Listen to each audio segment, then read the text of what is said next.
Welcome to Bazaar. இன்றைக்கு சாம்பார் பொடி செய்வது எப்படின்னு பார்க்கலாம்.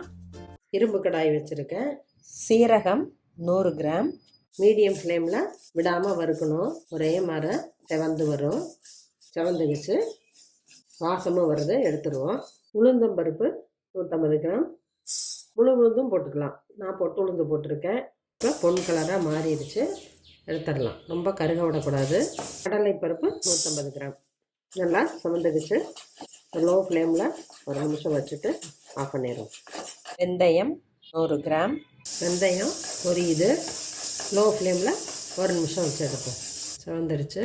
மிளகு 100 கிராம். நல்லா பொரியுது, எடுத்துடுவோம். கடுகு 2 டேபிள் ஸ்பூன். கடுகு ரொம்ப போடக்கூடாது, பொரியுது, ஆஃப் பண்ணிடலாம். அரிசி 50 கிராம். பொரிஞ்சு வருது, ஸ்டவ் ஆஃப் பண்ணிடலாம். கட்டி பெருங்காயம் 15 கிராம். பொரிஞ்சு வந்துருச்சு, ஆஃப் பண்ணிடலாம். ட்ரையாக வறுக்கிறது எல்லாமே வறுத்தாச்சு. விளக்கெண்ணெய் 1 டீஸ்பூன் ஊற்றுறேன். விளக்கெண்ணெய் யூஸ் பண்ணால் பூச்சி பிடிக்காது. கொத்தமல்லி 1/4 கிலோ. நல்லா வாசம் வர்ற வரைக்கும், கொஞ்சம் கலர் சேஞ்ச் ஆகிற வரைக்கும் வறுக்கணும். கலர் நல்லா சேஞ்ச் ஆகிருக்கு, வாசம் வருது, ஆஃப் பண்ணிடலாம். 1/2 டீஸ்பூன் விளக்கெண்ணெய் விட்டுருக்கேன். நிறைய விடக்கூடாது. மிளகாய் 1/2 கிலோ காம்பு கிள்ளி காய வச்சுருக்கேன். கலர் மாறக்கூடாது, லேசாக வாசம் வர்றப்போ எடுத்துடுவோம்.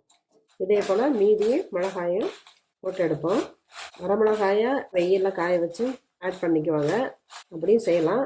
ஆனால் இப்படி செய்கிறப்ப உங்களுக்கு ஒரு ஃப்ளேவர் கிடைக்கும். லோ ஃப்ளேமில் வச்சு தான் வறுக்கணும். காந்தல் அடிக்கும், லேசாக சூடாகும், எடுத்துடுவோம். கல்லுப்பு 1 டேபிள் ஸ்பூன். பொரிஞ்சிருச்சு, ஆஃப் பண்ணிடலாம். கருவேப்பிலை நல்லா மொறுன்னு வறுத்துடணும். லோ ஃப்ளேமில் வச்சுட்டோம்னா நமக்கு வந்துடும். நல்லா ட்ரையாக ஆயிடுச்சு, ஸ்டவ் ஆஃப் பண்ணிடலாம்.